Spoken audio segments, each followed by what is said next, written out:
New polling shows rising prices is most important for voters across the political spectrum. And right now, Democrats are the ones who control Washington, D.C.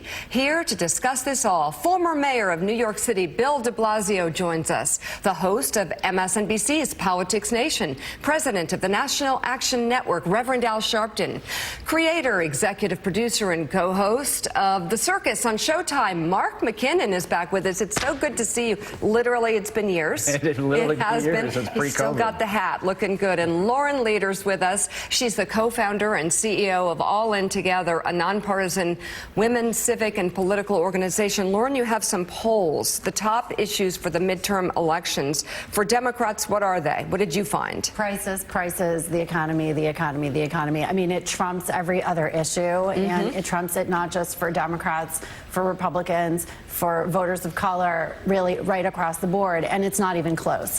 By double digits, it's the most important issue. And you break it down between men and women. How well is the economy working for you? This is interesting. Women, particularly, the economy is not working well for them. 58% of women say that the economy is personally not working well for them, that they're worried about the impact of prices on their ability to support their families, to pay for basic necessities. And what's really interesting about these polls is that voters are pretty evenly split about who they blame. Republicans and Democrats, do you blame equally Joe Biden and the Democrats? And Donald Trump, but it begs the question, you know, how are Democrats going to address this going into this incredibly tight midterm? The tendency is to blame the party in power. And I think one of the things that's afflicting Democrats right now is thinking that if you speak to one issue one day, one issue on Monday, a different issue on Tuesday, a different issue on Wednesday, that's message. That's not message. We're going to lower your health care costs. Right. Say it 100 times between now and the election.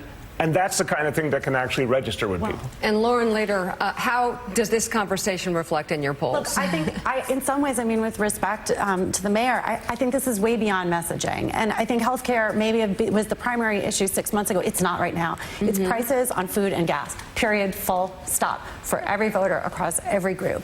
And it's not about the Democrats, in my view, standing up and talking about the economy. It's about fixing the fundamental underlying issue, which is, yes, there's low unemployment, but what voters were telling us in these surveys, it's wonderful that I make $15 an hour, but steak is $9. Fundamentally, the employment of America, yes, it's an amazing success story for Democrats. Unemployment record low. But if all those employed people can't buy groceries, we have a serious problem. But that's kitchen table, too. It's kitchen table, but Mika, it's more than just messaging. It's more than whether or not Democrats have a slogan that says Democrats deliver. It's what are we actually going to do to intervene to try to lower prices, lower inflation, until people see that happen and feel it in their pocketbooks. Sometimes I don't think the messages matter.